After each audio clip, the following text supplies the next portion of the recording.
Okay, our last video in getting started or welcome to ART 1200 InDesign software is going to talk about the Home tab. The Home tab is where all of your coursework is compiled, and it's compiled into 12 modules. So the gray things that have little tabs here, these are called modules, but we're calling them checkpoints because we like to say that if you complete the first checkpoint, you are in a place where you can move on to the next checkpoint. The way that InDesign works is that it's going to compile, so we're going to slowly kind of roll and snowball into a bigger and bigger snowball, and so you can't really skip to checkpoint 7 unless you've done checkpoints 6, 5, 4, 3, 2, and 1. The first checkpoint, which is required by the end of the first week in the semester, it does not matter if you're taking this in a semester that starts on a Monday or a Wednesday, it's all due by Friday. It shouldn't take more than maybe 2 hours total to do all of the information. What I like about modules is if you click the first item in the module, I'm going to open it in a new tab. You can read through what's posted for you. And the getting started page is basically what I'm doing in these videos. I'm talking about the tabs on the left hand side. I'm explaining what is expected of you. Each checkpoint will start with learning objectives, so you can read through what the objectives for the first checkpoint are. They are simple, like log into the course, make sure that you're comfortable navigating through the tabs on the left-hand side. You'll read and understand the course syllabus. You'll complete the items in checkpoint 1. You'll email your teacher if you have questions, etc. What I like about the modules is that instead of coming back to the Home tab and clicking the second item, at the very bottom of the page you can select Next, and it will walk you through the items in the module from top to bottom. So for this class, you're required InDesign, but you also need Photoshop, and you may need Illustrator if you choose to do the extra Illustrator activities. The software can be purchased from adobe.com, but we're trying really hard to adopt some OER initiatives, open educational resources, or basically we're trying to make it so that after you pay for your class and the fees, that you don't have to pay for anything else. So if you want to, you can check out SLCC All Access, and you can access the software for free that way, or you can use any Visual Art and Design Computer Lab has the software. If you want, room 1-165 at the South City campus has the software, and anytime I'm in my office, which is in 1-165B, which is inside that classroom, I'll prop the door open and you can just come in and use the computers. The benefit to that is if I'm here, you can ask me questions. If the doors close, across the hall is room 1-180, and that's the Visual Art and Design Computer Lab or workroom. And that should be open like 7 a.m. till 10 p.m. Monday through Thursday, and then it closes like 4 or 5 on Fridays usually. You'll have to check it out because the hours change from semester to semester, but all the software is available for you in there at any time that you want it, and as long as you're enrolled in a visual art and design class, you're welcome to use that classroom.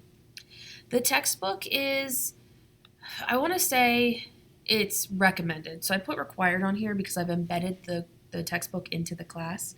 I'm going to show you why I'm going to say it's recommended.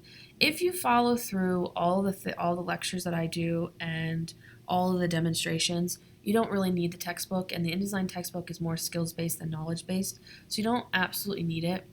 If we go to checkpoint 2, you'll see that you're required to read chapters 19 and 20, and I've embedded the textbook, so if you open them in a new window, it takes you to the textbook's homepage on Safari.com. But I'm recording this at the beginning of the 2017 semester, and the weekend before, all the links broke to the textbook, so I'm working on figuring out how to get that fixed. If this happens at any time during the semester and you don't have access to the book, you can either use the other resources that are provided to you in Canvas. You can buy your own textbook. You can get the book for like 20 bucks. Or I will put a copy of the book in the Visual Art and Design workroom, which is in 1-180 that you can go in and you can use, but you can't take it from the classroom. So I want to show you what this should look like because the Photoshop book is still working and I teach Photoshop. So if I go to my Photoshop class, it's the same idea as the InDesign class. They have checkpoints as well. They only have 6 checkpoints, but their checkpoints are much longer.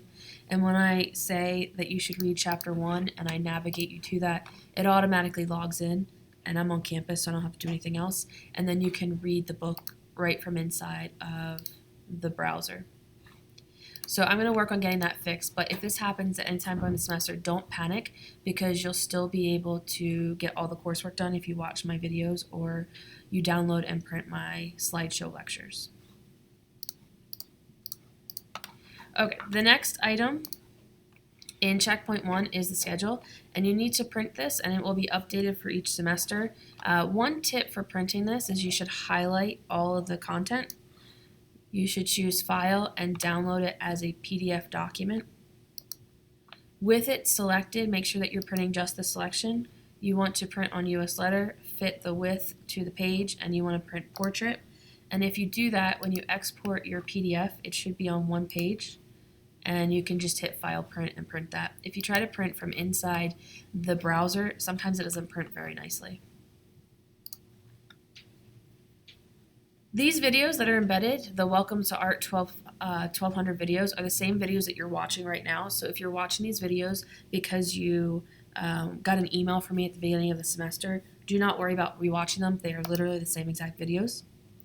I would like you to kind of get started by reading the intro to the textbook, but the link is not working currently, so if that ever happens, don't worry about that. It just kind of says how the book is set up.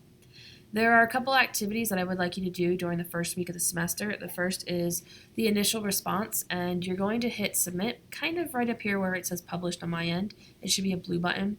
And I want you to either tell me you feel comfortable navigating Canvas, you know that the Home tab has your coursework, and you feel good to go. Or if you don't feel good to go, you need to say, I'm confused and I have the following questions, and you can ask me whatever you want, and I will check this every day for the first 2 weeks of the semester so that I can get back to you as soon as possible to answer your questions. The second activity is a profile picture. I would like you to upload a profile picture. You do not have to submit anything. Just simply go to your profile in the top left-hand corner and replace the cartoon circle picture with your own. I would like it to be a picture of you. It should not have other people in it. It should be zoomed in so I can see your face. It should not be a picture of your dog or a cartoon. It's only worth 5 points, so it's not going to make or break your grade, but it helps me recognize online students when I see them on campus. So I would like you to update your profile picture. And then for the InDesign class, I would like you to complete an activity that's called Introduce Yourself to the Class, and you can read through mine. Try to put a picture into the discussion. It's not a requirement, but it helps you learn how to do that, and you will have to embed pictures for critiques later on in the semester. You can talk about whatever you want, so I've gone on this big ramble. Down here, you'll learn that I'm from New Jersey and I started teaching there, and then I moved here for the full-time job. I'm in charge of a bunch of classes. You should take note of them. So if you ever have any questions about Art 1135, Art 1210, Art 1240, 1280, 1200, 2120, 2200, or even 2510, you can always come to me and ask questions even if I'm not your teacher, because I can either give you a heads up of what to expect when you take the class, or I can follow up with the teacher and let them know that you have questions. Okay, that is the end of the first checkpoint. So if I keep hitting next, I've now moved into checkpoint 2, and that's where I'm going to leave you, because I think that it's self-explanatory at this point after you complete checkpoint 1. When you start checkpoint 2, you'll start at the top. You'll see all the learning objectives. What I would do is I would just kind of glance through this because it's not going to make sense right now. But when you're done checkpoint 2, you should come back to this page and say, oh, do I understand these things from chapter 19 in the textbook? And do I understand these things from chapter 20 in the textbook? And if you don't, you should go back and review what you've completed for checkpoint 2. Okay, if you have any questions at any time during the semester, you can email me either through the Canvas inbox, which I have forwarded to my Bruin mail, or you can email me directly in my Bruin mail, which is jcurran5 at bruinmail.slcc.edu, and that information is posted on the syllabus. So click on the syllabus and you can get that information.